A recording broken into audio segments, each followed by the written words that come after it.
My name is Cade Courtley, and this is Can You Survive This Podcast? This show is designed to teach you techniques that will increase your chances of survival if you happen to find yourself or your family in any life-threatening disaster scenario imaginable. Each episode will put you smack in the middle of a new disaster scenario as I challenge my guests to see if they have what it takes to get out alive. Knowledge is power, people. Can you survive this podcast?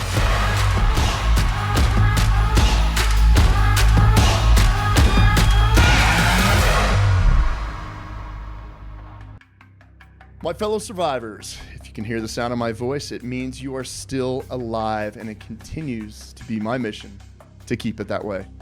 Welcome to another episode of Can You Survive This Podcast? I'm your host, Cade Courtley.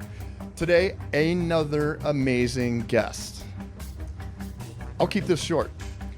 An author, a TV personality, but most importantly, a fighter for those whose voices aren't heard. She's pretty much committed her entire life to making sure those voices are heard in a very selfless way of helping these people out. Folks, please welcome the amazing Erin Brockovich to the show. Erin, welcome to the show. How are you today? I'm good. How are you, Cade? It's really nice to be here. Oh, it's a pleasure to have you.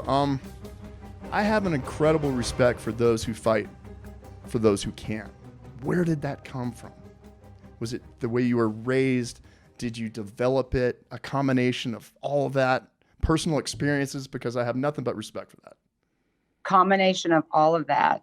And I didn't always see these things until I got older in my life and started having a family and children and began my work in Hinckley. I grew up in Kansas, and I have had two amazing parents. My dad was in the Navy, football star at KU, fighter pilot. And I'm a military mom, and we can talk about that later. But my mom and my dad, they just were these just down to earth, real people. My dad always taught me the greatest gifts we have is our family and our health, and how we can deteriorate that system through a lie or deception, and it disrupts our respect and our trust for one another. That was ingrained in me as a child. And my mom was a journalist and just had this most positive nature in life. And I had a really good upbringing. And my parents' biggest struggle was my biggest struggle. And at the time, it wasn't diagnosed as dyslexia, but definitely a learning disability. And so throughout my years, and to answer your questions, your parents, something that happened, how do I support others? Because for a huge bulk of my life, I was always perceived as the underdog. And because I was different, I was labeled, or I didn't learn like everyone else, or it became too difficult for a teacher to understand me. And my mom and dad saved me. They didn't want me to slide through the cracks. They knew I could learn. They knew I was smart.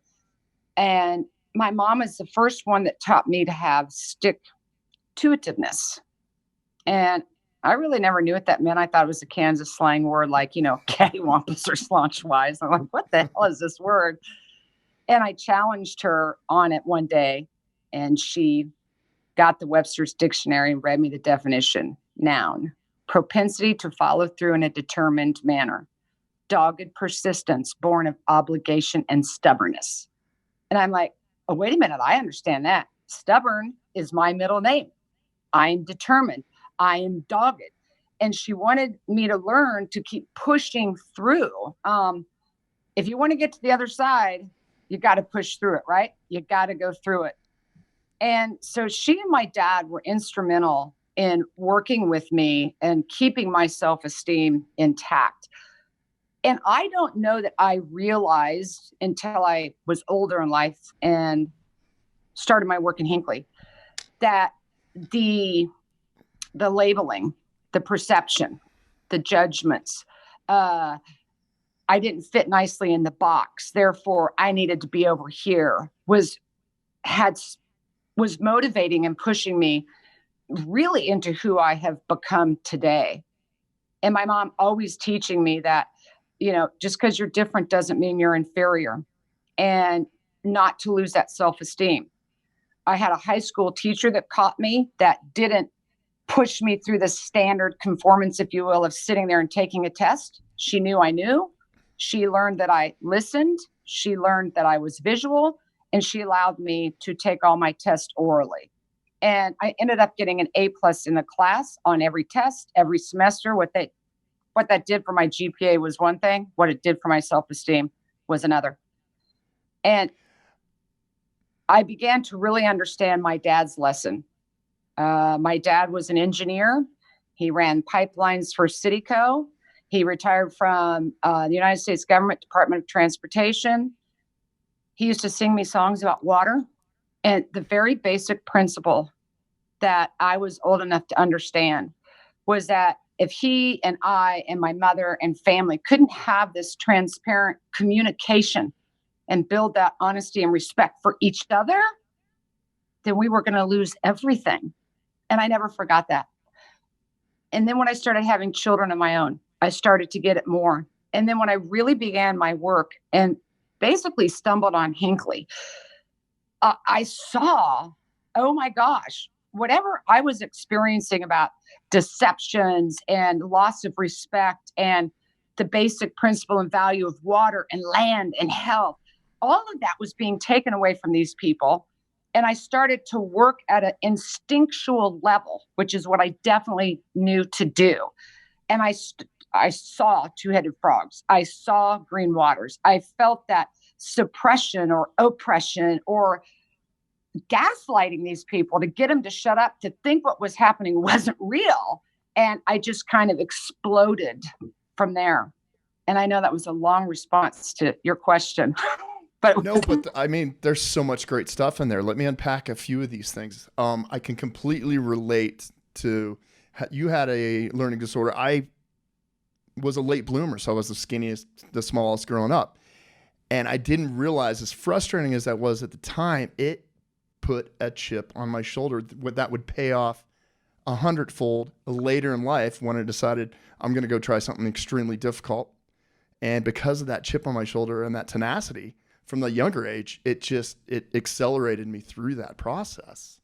And yeah, we don't always just see that at the time. Absolutely not. But looking back, I could not be more grateful. It's just, okay, we had to endure challenges at an earlier age than most of our peers, but it made us, I think, I can speak for myself, it really was helpful down the road for me. And it is. And innately, I would pick up on my own common sense set of skills, which I think is invaluable. And we discredit that often enough. And I tell people, if you use common sense, you'll logically do the right thing. Yeah. And I could have picked up on stuff instinctually, but also my mom, and just that word stick-to-itiveness that got into my head, that dogged, determined, stubborn, persistent behavior. And frankly, I think most of us are that, but we question ourselves. I do a lot of keynote speaking, and I often talk about logic, leverage, loyalty, and love, my program RAM. And many times we stand in our own way. And for me, a lot of it's been a process of getting out of my own way, meaning that voice in your head, you can't do this. I mean, everybody told me in Hinckley, you're not a doctor, you're not a lawyer, you're not a scientist. Why should we listen to you? Why do you know anything? And I was so struck by that. I'm like, I don't have to be any of that to be a human. And I don't have to be any of that to give myself permission to say, I'm cutting this noise out. I see something that is not right, and I'm going to push through that. And I think that that's really important. We often doubt ourselves. And I feel that I grew up doubting myself because of this disability. And in hindsight, that disability was my gift. Yeah. And so it's hard for us to look inward into ourselves, because that's where you will open up and flourish if you can just keep pushing through that moment that you think you're not going to get through. I think we are there again today, by the way. Well, yeah, If there's ever a space for not quitting, it's right now. I can't wait to get into Hinckley, but before we do, it sounds like you had parents that instilled core values into you at an early age. And I hate to say it, but if you go ask a millennial on the street, hey, what are your core values? Not only do they not have them, most of them, but don't understand what the concept of a core value is.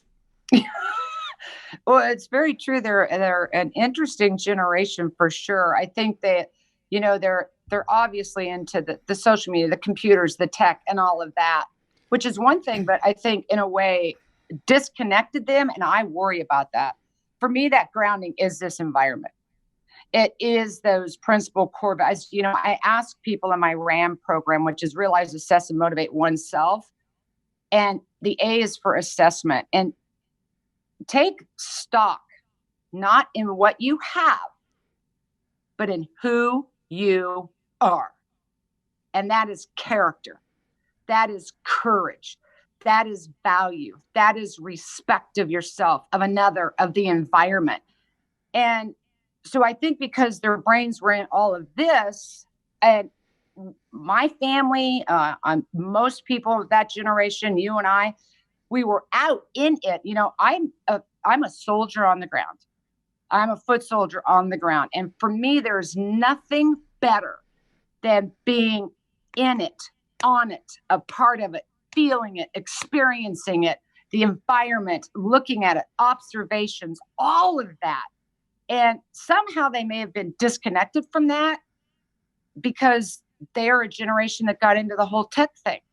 They're inside, they're doing this. And that's an interesting observation that you just said. And that's been part of my job for the past 20 years. It's like, oh my God, how have we become so disconnected from this? And I think if we continue to get further and further disconnected from it, I think we will continue to see more and more of the issues that are facing us today. And how I feel so much of my work in the future will be getting information out, inspiration, empowerment, knowledge. How can I get you to reconnect to yourself? And for me, myself has always been connected to those very core values in this environment. I mean, just listening to you for the last couple of minutes, you still have every bit of fire in you. I love it. Don't let it go. I mean, passion can move mountains, and especially just on an individual basis. We're going to back up a little bit, but you were involved in a very serious automobile accident when you were younger. I was. And that probably was a fairly major turning point for your life. Explain that a little bit. I was pregnant at the time. Well, here I was, a single mom, 2 kids. I lived in Reno, Nevada, pregnant, got divorced, and then found out I was pregnant. And I had no idea what was going to become of me, but I had a car wreck when I was dropping one of the kids off at school, and I got, ram-sided, and I ended up having a C5, C6 discectomy. And again, another struggle. You just do what you have to do at the time. And I just kept pushing through. I always hear my mom, you've got to have that stick-to-itiveness. My father about family values and that honor and that respect, and was stuck in me, and being there for my kids. And it helped me get through the whole C5, C6 discectomy. It was a 10-hour surgery. I was terrified. But all of that, I think, brought me to a greater understanding, again, and appreciation for life, for my family. And I don't know, sometimes you have to breathe, you have to believe, and you have to know to get to the other side. If you're in a room, right, and you want to get to the other side, you got to walk through the door. And so you just, as uncomfortable as it is, and I've learned this again recently when I was doing the audio for my book, wow, what a different experience, and quite taxing. It's one thing to read something, but when you say it out loud, whether it's pronunciation, missing an S, a T, the information, I went into that data overload, and I realized it hurts. It hurts to see it or live it and say it, but you have to push through to that to get to the place of understanding it. And when you do, there's this moment of reckoning and you will activate. So we're afraid to go through that. You have to.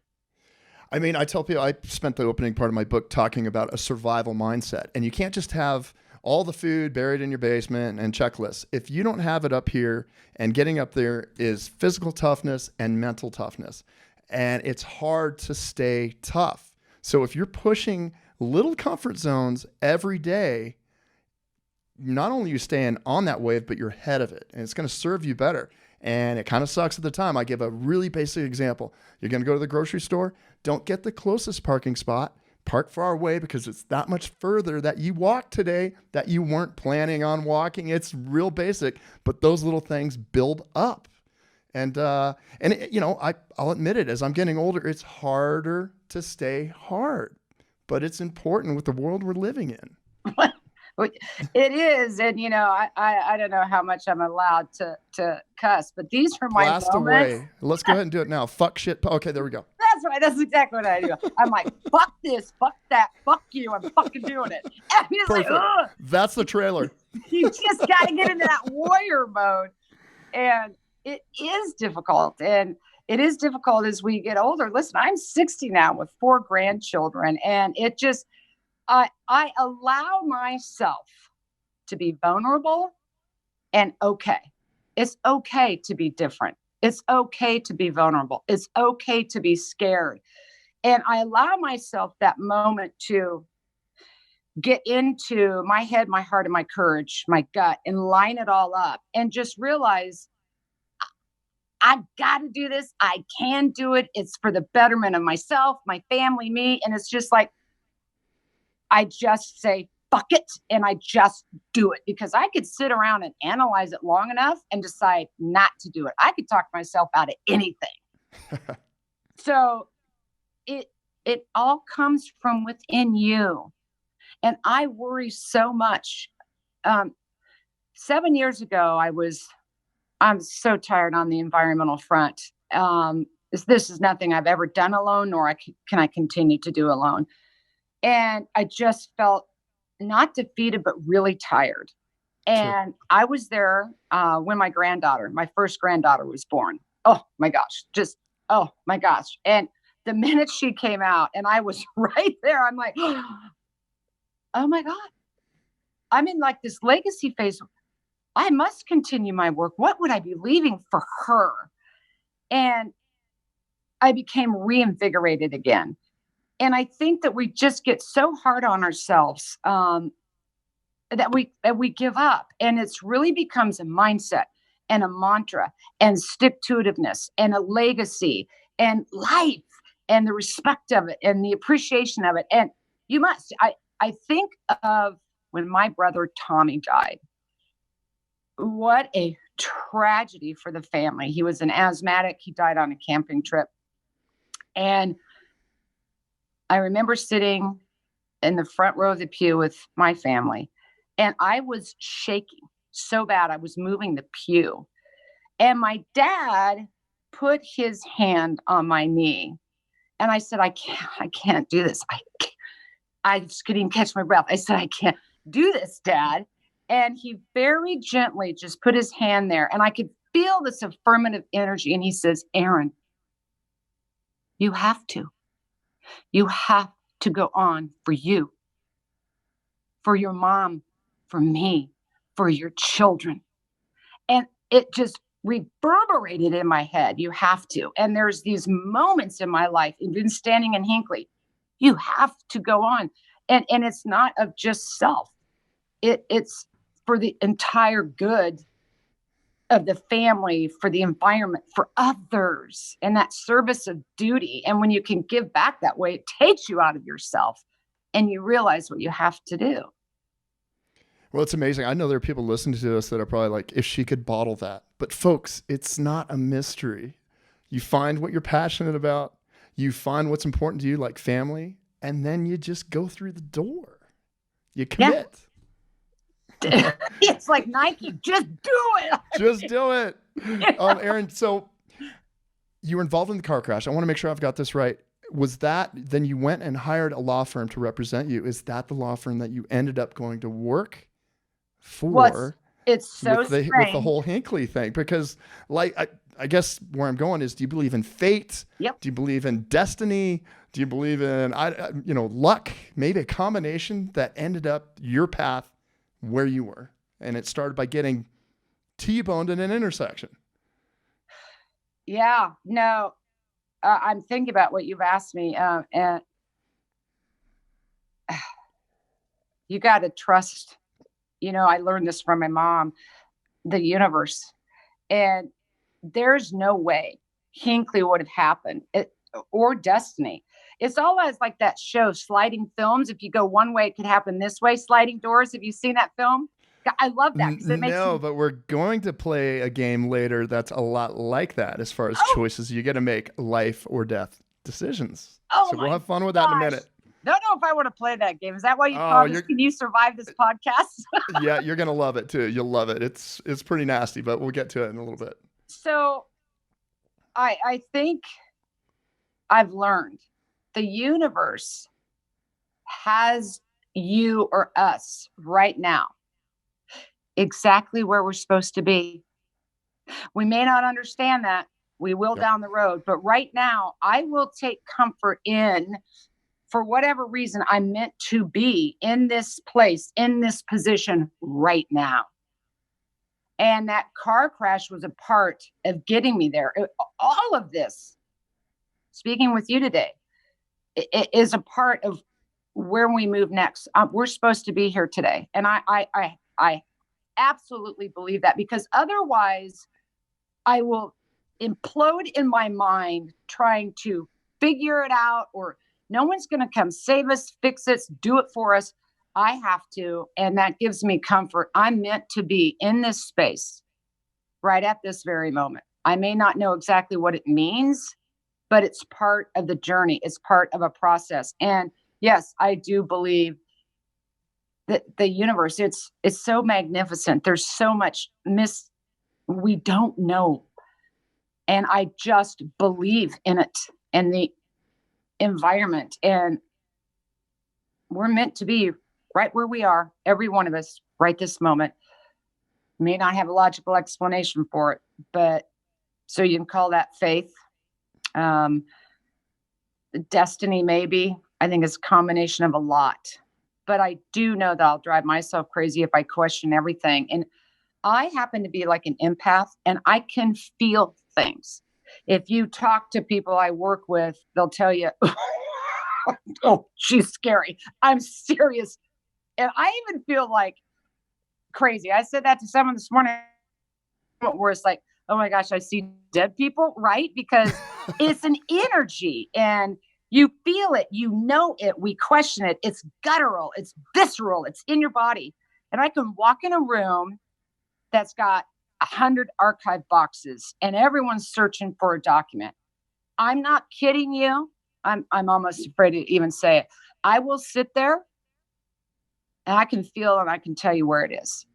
I've done the same thing out in Hawaii. We're involved in a big DBCP contamination in a 9,000 acre plantation pineapple field. And everybody and experts could not find the well. I'm not kidding you. I went out there and I stopped and I connected. And I'm like, it's right over there. And it was. That's amazing. Buried way back in the field. So that's why I am the way I am. And I know it sounds weird and it's like, oh, dee, here we go, weirdness. We are energy. If you will stop enough to even notice and feel it, you'll figure it out. You went from being a client of a law firm from a car crash to working for the law firm. And I don't mean to interrupt you, but I want to go back and answer your question about please that. Do. Yes.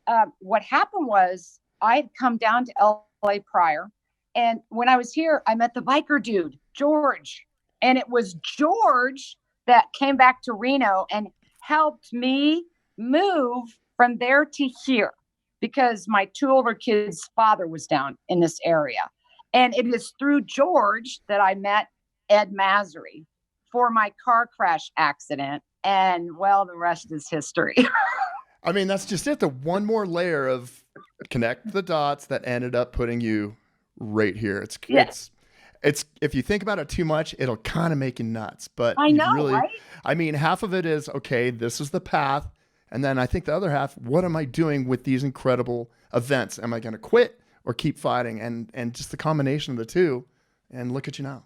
It's really awesome. But I didn't mean to cut you off, but you would ask me that. And sometimes I'll go off this way. You have to pull me back, but. Oh, that's all right. It's all good. This is great. So you find yourself working with Ed Masry at a law firm, and you started with Hinckley. And anybody who's unfamiliar with it, you shouldn't be. The movie Erin Brockovich nominated for, I believe, 5 Academy Awards. A great movie based on your story in Hinckley, where you started finding medical records that would explode into the largest direct action lawsuit in United States history with Pacific Gas and Electric, and how they were contaminating the water for, I believe, over 30 years in the Hinckley area. Yeah, pg&e gets into a lot of trouble, but yes.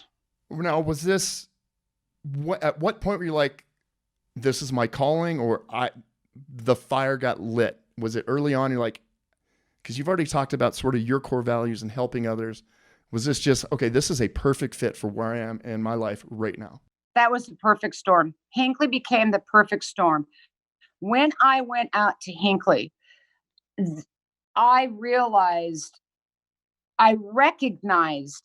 the gaslight, and I can't think of another word to use, but they saw changes in the environment. They knew they were sick. They knew the chickens had 2 heads. They knew that all the trees were dying. They knew that all the cows were covered with tumors. But anytime they said that to anybody, they were told, you're crazy. You can't believe what you see, right? And when I got out there, I swirled in that storm, and I'm like, whoa, wait a minute. I've been here before. That's called my life. Everybody told me, oh, you can't read. You're not going to be a doctor. You can't do this. You can't do that. Really? Watch me. So I became instantly connected and understood their frustration in not being heard or not being seen or being told you're crazy. So, and as I started to see it all, I could hear, and I played it over and over again, my mom and my dad, and this stick-to-itiveness and respect and the environment. And so then all of a sudden, I almost went into autopilot, and that became my calling. I couldn't help myself. And these people helped me as I helped them. We helped lift each other up. We began to believe and know, wait a minute, this is what's going on, and I see it, and it's happening. And I'm just not going to let anyone knock me off that. I love the part you talk about. You had gotten exhausted. Mm-hmm. And then you saw your grandchild born, and that recharge and the energy that you undoubtedly have. I love it. It's inspiring. What keeps you going? Is it family? Is it doing the right thing? Or is it just your DNA? This is who I am. I'm a fighter. I need to press on. It is who I am. And for me, it's been what keeps me going is, my children we've been through a lot. I'm a military mom, 2 United States Army. My son was in Afghanistan. And awesome. They're going to be proud right mom. there with you. And my youngest was military police. And it was rough with my son coming home from Afghanistan. And as a parent, you're only as happy as your unhappiest child. And you want your children to be happy. And the struggles, we went through a lot with my youngest in the military, Matthew, in Afghanistan, these ups and downs. And I always find inspiration from my children, but I also know I need to be there for them. But what I learned is that when I get that exhausted, I have to be there for me. And it's almost, I have to embrace myself because you cry, there's tragedy, there's traumas, you feel weak, you feel vulnerable. And instead of like hating yourself for that, loving yourself for that, because that's what makes you you. And I don't lose that passion, but also be forgiving and tolerant of your own quirks or things that annoy you, and embrace those. And so it was when I took that moment where I felt so tired, the energy of life reinvigorated me again and gave me that moment to reconnect with myself as well. And that's what I have to really keep intact. And she has to say it, because my kids are all gone and grown now. They have their own lives. I feel like cats in the cradle. They grew up just like me. And I'm divorced again. Oh my God. And so here I am at 60, and I'm like, I gotta be okay with me and embrace that. And I worry about so many people, and I'm in these communities, and it's that, how do we help them again feel good about themselves? And that's a journey they have to do. And when they realize no one's going to come fix and change that other than you, and this is where I talk about my programs. What's logic? It's your common sense. Follow your gut. We have one.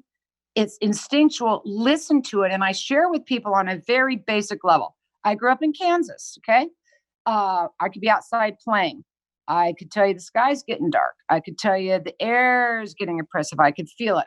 We're probably under some tornado watch. And the tornado sirens go off.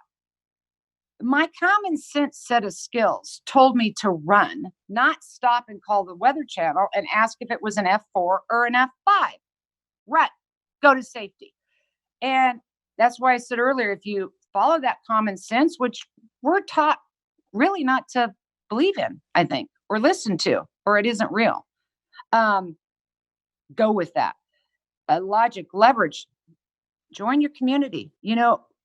Don't isolate yourself away. And I saw that in Hinckley. It was when one had the same story and another and another and another and another. And we realized we're not that different, and that you join that collective force, you have an even stronger voice. Logic, leverage, loyalty. Stay true to your cause. We embark on journeys, and at the first moment it doesn't go right, we abandon ship. You get involved in that cause, you see it through to the end. And I have met more people in these communities. They don't care if it's 1 year or 5, 7, or 10. They're there in it to the end. Logic, leverage, loyalty, and ultimately, what's your why? Why in the hell do we get up every day? This is one crazy ass world, don't you think? And the negativity and the hatred, and it just goes on and on and on. We get up every day because we love life. We love our family. We love our jobs. We love the environment. We love sending our kids to college. We love being at that wedding. It's love, which is this incredible energy. And then I mostly teach, realize, assess, and motivate oneself. Realize who you are. Assess who you are. And here's the thing. If you don't like something about yourself, who cares? Just like remodeling a house. If your appraisal of yourself is low, remodel something. Go back to school. Go play a round of golf and become that golfer you want. You can do that. You just have to realize it. Assess not what you have, who you are. Identify yourself not with what you have. Who are you? What is that courage? What is that character? What is that love?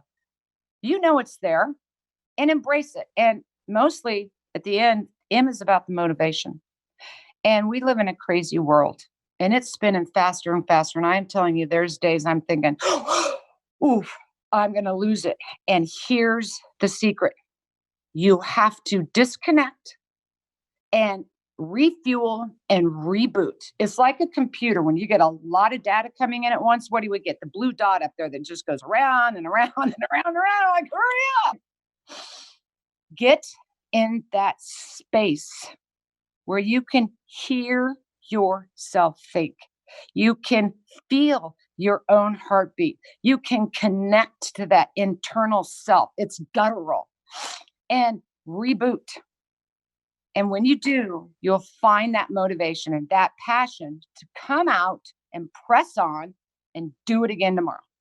And we've talked about that in the environmental place. Everyone's saying, how can I do one thing to make any difference? Well, imagine if you did one thing and just teaching your child on plastic bottles and recycling, and that every single person on your street did that. And then every single person in your city did that. And then every single person in your state did that. Now we're not talking, it's gone from, that's where I talk about in leverage. 1 + 1 = 2. But in principle, 1 + 1 can be 1,000, 10,000, 100,000 and more. Then you can solve some of the problems. So yes, it can stop with one drop of water, one person planting one seed. And it can populate, and it would make a huge difference. Well, it becomes contagious too. It is contagious, and it would be a solution to a lot of issues. Well, we can't possibly expect and wait for some agency to come fix it. But if we all join together, it becomes a solution as well. And even for a couple minutes a day, if you get out of your head and your problems because you're thinking about helping somebody else, it just, again, it's a very basic concept. But instead, you're going to do selfies and talk about your omelet. All right. It's like, come on, folks, help each other out. It's true. And what I try to do is I want people to know when you get to that moment, that's the moment of self-renewal. That's the reboot. And I don't care what you do, but go outside, feel the warmth of the sun, take a walk on the beach, listen to the sound of the waves, the chirping of the birds, the beauty of life around you, the experience of a child as they laugh, as they play, all of that. See, the world is speaking to you. If you can just stop for a moment, take the time to listen. And when you do, you'll hear yourself, you'll find yourself, and you'll come out kicking and screaming tomorrow. Fuck this, I'm doing it. Put your phone in your pocket for 10 minutes. Absolutely. And this drives my kids crazy. My phone's ringing. They're like, "You going to answer that?" I'm like, "No, I'm not." They're like, "Ah!" They just can't deal with it. I can let the thing ring all day long. Love it.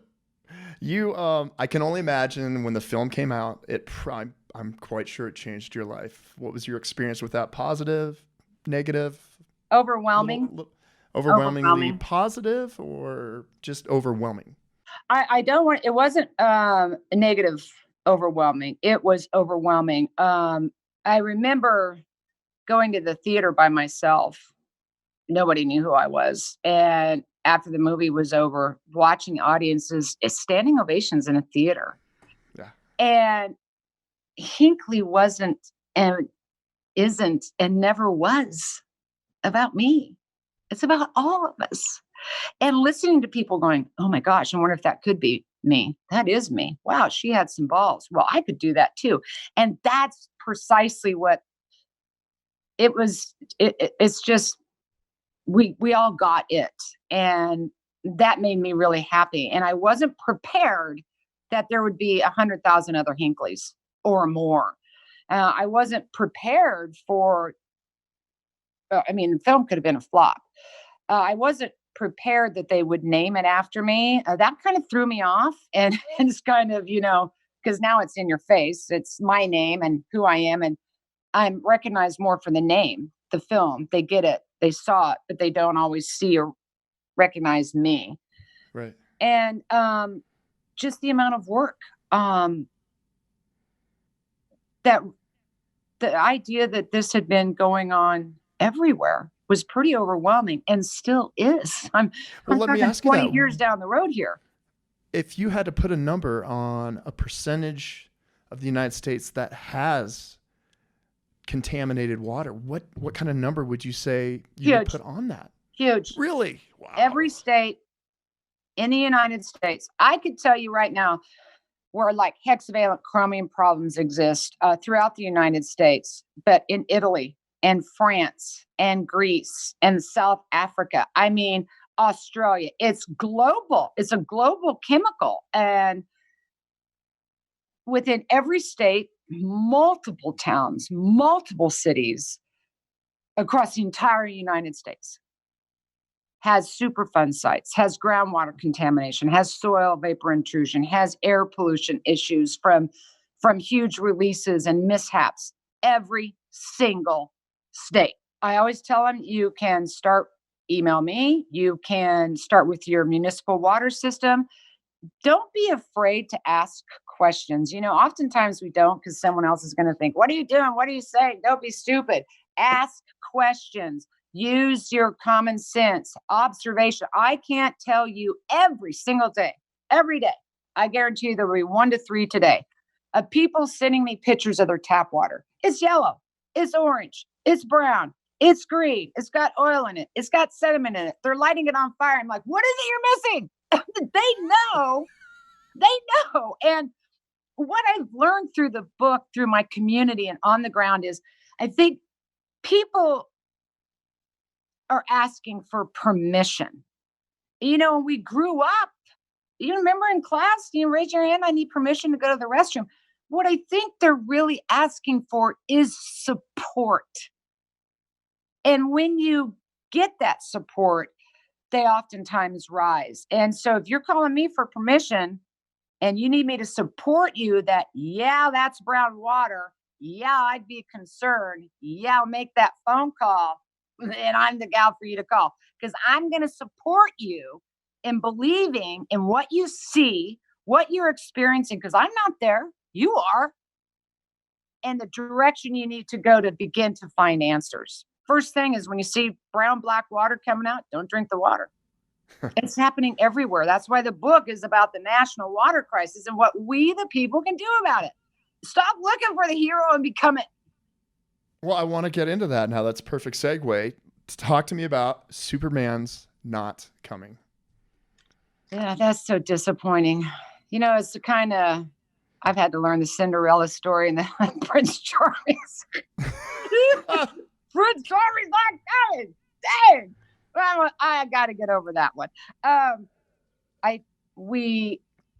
Everything who we became as a society today was all good and well. And society today has to see going forward, there isn't going to be one agency, federal, state, or local, that's going to come in and fix your problems. And that we don't, in many instances, always need that, because we're here. And this is everything we've been talking about. When you're in your community and you see that contaminated water, you become that leader. You become that hero. Ask the questions, ask the municipality. And I encourage people to get involved in local politics at city council level.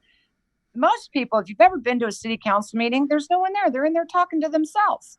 Yeah. And I could blame them for something, but why? Because oftentimes they might not know what's going on if we don't come in and tell them what's going on.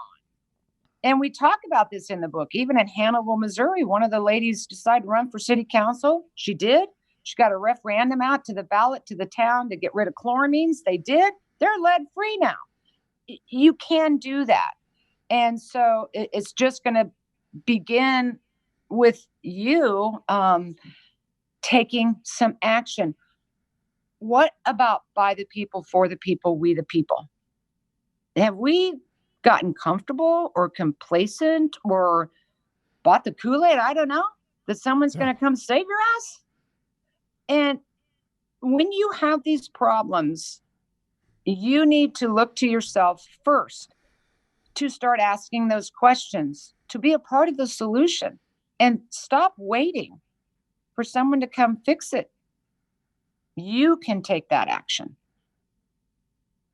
And sometimes people just need a tiny little push. Oh, they're out there. Then they get their rear in gear. They do. And I'll tell you what, that 99.99% of the time now in communities, I will see men, but I'm going to tell you 99.99% of the time, it's usually one pissed off mother that's like, oh, hell no, hell no, hell no. And they are on the move. Oh my gosh. I got involved with a group of women on a medical device that went bad called Essure. And they came to me. And when I explained to them about preemption, which is a law a device goes through FDA, and if they can show studies and it gets out onto the market, and basically if you can't prove some kind of fraud, even if it kills 10,000 people, you're kind of shit out of luck in some instances. These group of women went, oh, hell to the no. And they became 50 strong, 500 strong, 5,000 strong, 20,000 strong, 30,000 strong, 50,000 strong, and growing on Facebook. They self-funded themselves, and they rotated in and out of DC every week, every month, all year long. One group got tired, they went home, the next group came in. They never stopped. Talk about stick-to-itiveness. Let me tell you, when there's 50,000 pissed off women, just stand down, stand aside. They're coming on through. And they ultimately achieved their goal on this medical device. And it wasn't just about a lawsuit. The justice was Bayer Corporation, through their tenacity, their dogged persistence, that collectiveness, and how they did it was amazing. But they got Bayer to remove the product from the world market because they did not want any other women to have to go through this. That is powerful. And that is motivation. And in these communities, every single place I go, even in Hinckley, California, Roberta Walker, there's that mom that's going to go, nope, don't buy it, don't believe it. And when they get inquisitive and they get empowered, I'm telling you, I am a cheerleader. I'm like, go. So push them back, way back. They're there. They're there. Well, some people you just don't piss off in this world. Not a mom. Amen to that. Okay, I hinted at it earlier, Erin, but we do something on the show. Oh, no. Called I don't want to play the game. You're going to love it. You're going to love it. It's hypothetical survival world. So when we're done, you will still be alive, but let's see how you do in this hypothetical survival situation. So this is how it's going to go. I'm going to give you a scenario, and then we're going to go ahead and launch you into it. And as you go through this, kind of like the Choose Your Own Adventure books, you can choose, I'm going to do A or I'm going to do B. And if I tell you that's the right one, you get plus 10 points. If I say, well, that's probably not the best way, it's minus 10. Though. Wait, this is all about preparedness. I get this from my son. Mom, be prepared. Yeah, but I know the level of fight and common sense in you. You're going to be able to cruise right through this thing. Okay, we'll see. I have faith in you. Okay. I do. All right, so here we go, Erin. This is your hypothetical survival world scenario. You are at the airport in Edmonton, Ontario. You are heading to a town hall speaking engagement, as well as you're going to look into some complaints about some water quality issues in a small community about 150 miles north of Edmonton. So you find yourself, it's fairly late in the evening, and you are boarding a 10-seat commuter plane, one of the little bubble jumpers. And you look around, and there are only two other people in addition to the pilot on the plane. So do you have any questions so far? You're getting on a 10-seat puddle jumper, heading to a small community about 150 miles north of Edmonton, and it's in the evening. Ready to roll? I'm ready to roll. Okay, well, here we go with your first option. You step onto the plane, you look around. Where are you going to sit? Because you're one of the first people to get on the plane. You can sit up front, or you can move to the back of the plane. This is your first survival decision. Over the wing. Okay. So that is actually toward the rear of the plane. Middle of the plane. Yeah, the middle to towards the back, the wing. Okay. The strongest place on the plane, where the wing is. I'm going to give you that one as a plus 10 right out of the gate. So basically, they say there is upwards of a 40% higher survival rate for those who sit towards the rear or tail of the plane than those up towards the front for obvious impact reasons. So that is a good idea. So you're sitting in the back of the plane. You're about 45 minutes into this flight. You've got your laptop out. You're doing some work. Plane starts encountering turbulence. The pilot comes over the radio and basically says, make sure your seatbelts are tight. Yep. But you can hear the nervousness in his voice. Do you, A, continue to do your work, or B, start putting your stuff away? No, start putting my stuff away. I like that on all flights. I can't, at that point, I'm disengaged from my thinking process, and I'm now into, is there going to be emergency? How do I put things away? Try not to panic. Roll me the vodka down the aisle real quick. And no, I even, this is an interesting conversation. And I fly all the time, and I'm not the best flyer. But going out over the waters to Australia, at some point we're out there kind of alone. And I think, what the fuck if there's an accident? But you said instinctually, I go into a cocoon. Earphones come off, TV goes off, computer goes in front of me, and I'm almost in an instinctual cocoon on preparedness. That's what I do. Nope, I don't keep working. And that is absolutely the right thing to do, because folks, you talked earlier about situational awareness, preparation. Yep. If you're dealing with turbulence in a small plane and you can hear your pilot is nervous, put that stuff away. This is also a great opportunity. Yeah, like you were saying, okay, where are my closest two exits? This is my plan A. This is my plan B. Another great opportunity, if you roll down your sleeves, if you're wearing something that's flammable, some kind of a synthetic, let's get rid of that. Let's make sure shoes, boots, or whatever are good and tight. And absolutely, just start thinking about the situation you're in. If it ended up being a waste of time, okay, but it won't be for you. Because, again, that's 2 correct plus 20. Because a few minutes later, you hear brace for impact. Never, ever a good sentence, but you do. And you have augured into the side of a mountain. Everything violently comes to a halt, and you're still breathing. So do you stay put and try and assess your injuries, or are you going to evacuate that plane immediately? It has come to a stop. You're going to see what's going on.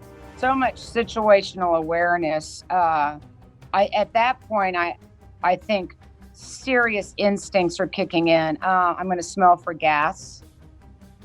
I'm definitely going to look to see if I'm stuck in something. If I'm not stuck in something and I smell gas and I may have a broken leg, I'm going to get out to my nearest exit. Absolutely. Your next priority is to get the heck away from that plane filled with gas. And it basically, they say upwards of 30 people or 30% of the folks that survive the impact end up dying from flame, smoke, or any kind of fuel. So my next priority, I got to get the heck away from this crash site. So that's outstanding. You go ahead and you travel about 200, 300 yards away, feet away, and you're feeling a pain, and you look down, and yes, you have a broken right arm. This is a compound fracture, and it's bleeding pretty bad. So you're away from the wreckage, and you can A, address the injury, or B, try and head back to gather some items. A, address your injury, or start trying to gather some stuff. Well, my first thought is going to be, I wish my son was here and I maybe should listen to him more. I would stabilize the injury first, even if I had to take his shirt off. Absolutely. And I get back to people on this. It's like, in a survival situation, your priority is, I'm going to address the thing that can kill me first. And so for this particular situation, you need to stop this bleeding. You need to try and control that thing before you try and do anything else, because nothing else is higher on the priority list now that you have gotten to safety from the plane. Now I need to find out what's going on with this bleeding. So absolutely. Plus 40. Erin, your perfect score so far. Keep it up. Stay in the fight. I'm gonna try. Stay in the fight. Okay, so you address the bleeding. You hear somebody yelling from the crash site. Are you going to run back toward that crash site, or are you going to try and attempt to communicate with this person?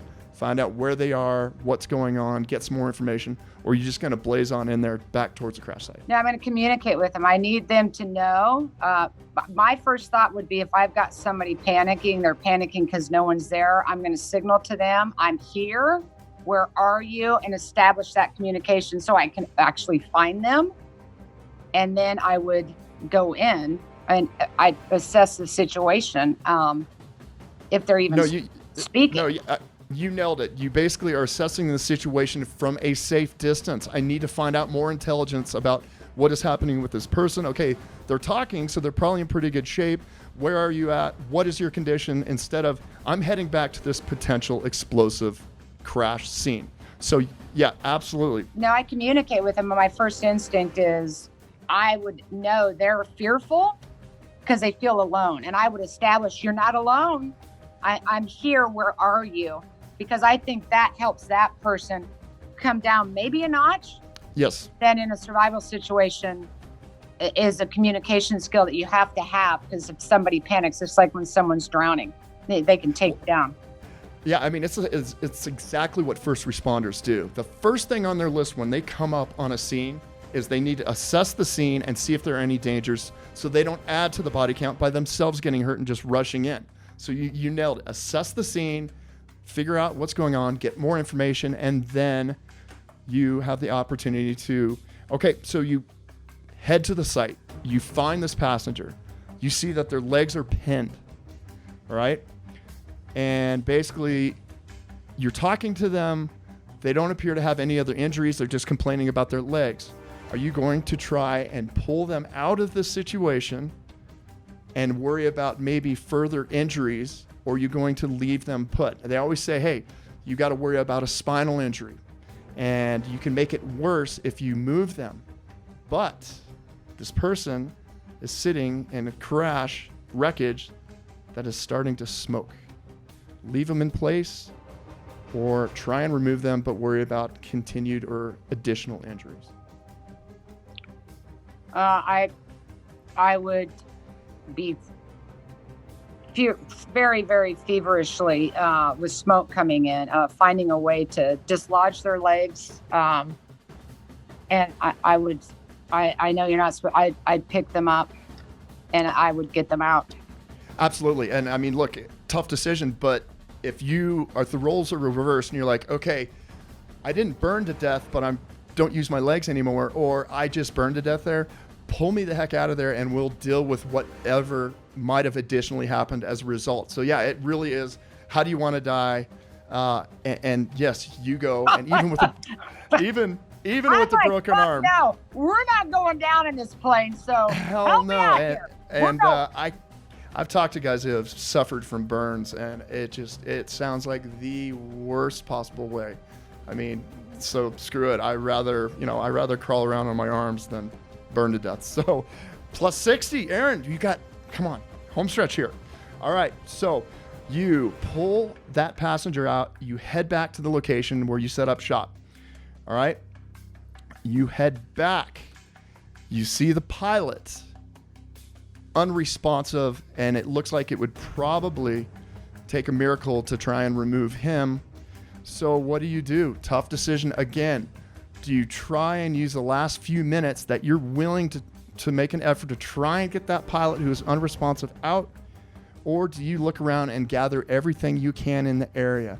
You're going to try to get a pilot that is severely wedged in there and unresponsive out, or try and gather as much stuff around the side as you can. You are seeing more smoke. Unresponsive with a pulse? Potentially. Yep. Potential pulse? Very labored breathing, very light pulse. Again, you have a broken arm and you're looking at a situation and you're wondering. I've already forgotten about broken arm. Well, yeah, you're on adrenaline right now. You're like, I've got a left arm.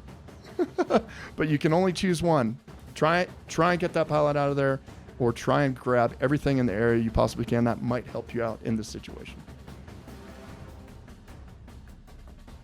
I certainly try. If I find myself in it, now you're gauging time and smoke and other circumstances too. Yeah, and let's just say you maybe have another 30 seconds before this wreckage is filled with flames.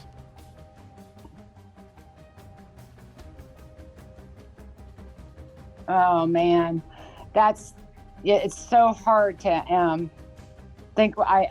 I would try to get this person out. Or I mean, we're kind of talking about the concept of, there's a few concepts here. There's triage, which anytime a first responder shows up, they're like, okay, I have a really good chance of saving that person. Unfortunately, that person's probably too far gone, and they have to do this in a second-by-second decision. Which one can I use my energy on to try and save, and which ones if I try with them, I'm not going to save? It's tough. So right now you're confronted with, I mean, do you try and save the pilot and potentially die in a fire, or do you grab some equipment around that will potentially keep you and the other passenger alive? Well, It's a tough one. It is. I'm probably going to do a little both. If I've got down to 30 seconds, I'm going to give 12 seconds of trying to, if I can't stabilize the situation or get them out, I'm going to cut bait, and I've got now 15 seconds, and I'm going to grab and jump. Yeah, and you know what? I'm going to give you that one because you got to try. But at the end of the day, what could happen if you keep working to try and get this guy out? He's dead. You're dead. There's somebody there by themselves. Or you're able to get back to that other person that you pulled out, and you have some equipment to try and help your situation.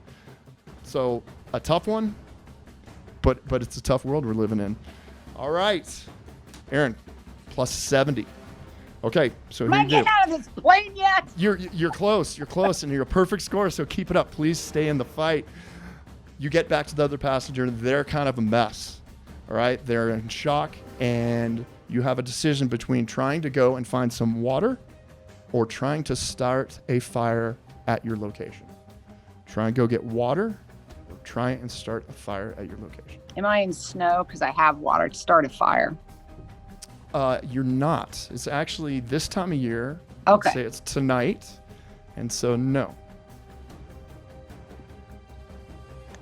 Well, I need both, but in that moment and someone in shock, my inclination would be warmth to start a fire. Absolutely. And it's back to the what is going to kill me first, I need to address first. So you do have somebody in serious shock. That can be a terrible thing. Try and get them warmed up. The other thing that fire is going to do is it's going to let folks know where you're at. An amazing signaling device, because you'll have people up there looking for smoke. And yes, so and you are adding. Keep things that want to eat you away. This is also a third example of why starting a fire is your best bet. Erin, you have two more. Two more. Stick with me here. All right? So, things have gone from bad to worse. You've seen 2 days come and go. You haven't heard anything in the air. No signs of help. You don't even know if anybody knows you guys went down. So, here's the decision. Among the things that you gathered at the crash site, you see a map that the pilot had. And he has everything drawn out as far as the course he did and this and that. And you are fairly certain, based on the surrounding areas, where you think you are, where you think you guys crashed, based on how long you were flying and looking around. So you're like, okay, I think we're right here. So you look at the map. To the west is a river about a mile away. To the north is a highway about 10 miles away. You've decided, it's up to me. I'm going to have to go out and find help. Do you go west to the river a mile away, or do you head north to the highway 10 miles away? No, my first instinct's going to go to the river. Okay, and that's great for a couple reasons. Number one, you are going to need water during this adventure. Number two, waterways almost always lead to or have some kind of population. Excellent. Erin, you've got one left for a perfect score. And you know what? So we don't give out perfect scores on this show easy. All right? You're several hours into your hike and you hear a helicopter. Do you A, try and find a clearing even though you're in very thick vegetation? Or B, do you try your very best to start a fire as soon as possible? You're going to try and find a clearing, or you're going to get a fire going? Well, this is for a perfect score, Erin Brockovich. You can do it. No, I'm going to have to go to a clearing. I'm not going to have enough time to build a fire. Okay, is that your final answer? Oh my gosh, my palms are sweating. I'm serious. You're in very heavily wooded area. Heavily wooded. Neither's going to work out in a timely fashion. I'm going to look for a clearing. Okay. Something. And the reason why. I understand. So I'm going to suggest a fire in this situation. And here's the reason why. These guys, if they're in the time to do a fire. No, Cade. it's okay though. It's okay though. If these guys are in the area, they are going to be doing sector sweeps. So they'll be in that area for quite a while. They're not going to hear you. There's a really good chance, unless they're right on top of you, they won't see you. They're not going to see this. But if you can get a fire started, they will see smoke for miles and miles, and they will home in on that. That would be my suggestion. If you have a good argument for the opposite, I'm all ears. But you did amazing. Yeah, no, it's, listen, we've had long enough conversation here. I'm always happy to look at, that was something valuable to learn that I might not have thought of. My instincts would tell me my first fire was still going. So that would have given me some comfort, would be along that water in that dense forest. I don't know that I will get a fire together fast enough. If I don't see a clearing, and for me, like I told you, I kind of looked up, people don't see that we're talking together. If I've got an immediate space that's a clearing that I could jump at, I would, but I wouldn't either or. That's a situational thing. It really is too. It really is. But the thing to remember with a fire, especially out in the woods like that, if you put some moist or green stuff on there, it is like a gigantic cape that you can see for miles. And the contrast between dark gray smoke and green trees is awesome. So it's really great. Yeah. It just takes time with all those natural tools. And my kids will tell you that because they've been to survival school and literally to the point where your hands bleed to get that fire going. So right or wrong, I've flubbed it here at the end. My initial instinct, though, if I had an immediate clearing, would be to make an effort to get up and jump and wave my hands. And if they passed, maybe at that point I'd come back in thinking, build a fire, a way to see me. But that isn't something that happens. And, you can hit that rock together a lot before you can get a fire going. Yeah. And look, in the real world, you could do both. But unfortunately for hypothetical survival world, there's only one. But you have 80 points. You did great. 90%. That's a great score. You did awesome. Erin, I can't thank you enough. You are so inspiring. Don't ever quit that fight you've got in you. I love it. I wish more people had it. Honestly, I think it's amazing. I can't thank you enough for your time. Is there anything else you'd like to discuss or anything you would like to I just want to tell the folks about? Thank you to you. And I'm intrigued with you and an ex-Navy SEAL. And I mean, my gosh, if anyone's great at survival and dogged persistence and tenacity and determination is you. And as a military mom, just to say thank you. And you're such an admiration for so many and such a representation of strength and kindness and being there for all of us. Well, thank you. Thank you. It's we could do this all day long. You've helped so many people out. It's so awesome. You have kids out in the military, and I hope they're doing well, and I hope they're safe. And hey, folks, thanks for joining us today. If you enjoyed the episode, please share it with friends, family, loved ones, coworkers, anyone you care about, because our continued mission is to save lives. So be a survivor, not a statistic, and be sure to subscribe and listen for free on Apple Podcasts, Spotify, Google Podcasts. Watch us on YouTube or wherever you get your podcasts. Erin Brockovich, thank you again for your time. You're awesome. Nothing but respect. Thank you so much. Thank you. And so are you. I'm telling you, have me back. I want to play the game again. We'll do that. Okay. We'll definitely do that. All right. Thank you so much. Stay safe. Be well. You too, Erin. Hey folks, don't forget to ring that bell. And if you have any survival questions or disaster scenarios you'd like me to put a guest through, leave it in the comments and you may see it in a future episode. So you can be a survivor, not a statistic.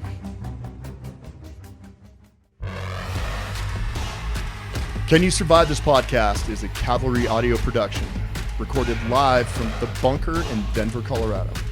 Hosted by me, Cade Courtley.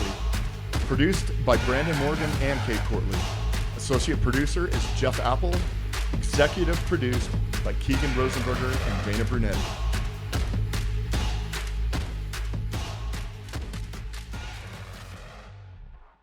When the public health crisis known as COVID-19 hit our nation back in March, the Gary Sinise Foundation mobilized quickly to launch the Emergency COVID-19 Combat Service. This national campaign supports medical professionals, first responders, service members, veterans, and all of those who so courageously stand on the front lines of this global pandemic. Whether they are providing critical PPE to first responders, care packages to our military service members, or meals to medical professionals and hospitals, this campaign is an extension of the Gary Sinise Foundation's mission to honor those who so bravely protect our nation. Support our heroes today at GarySiniseFoundation.org.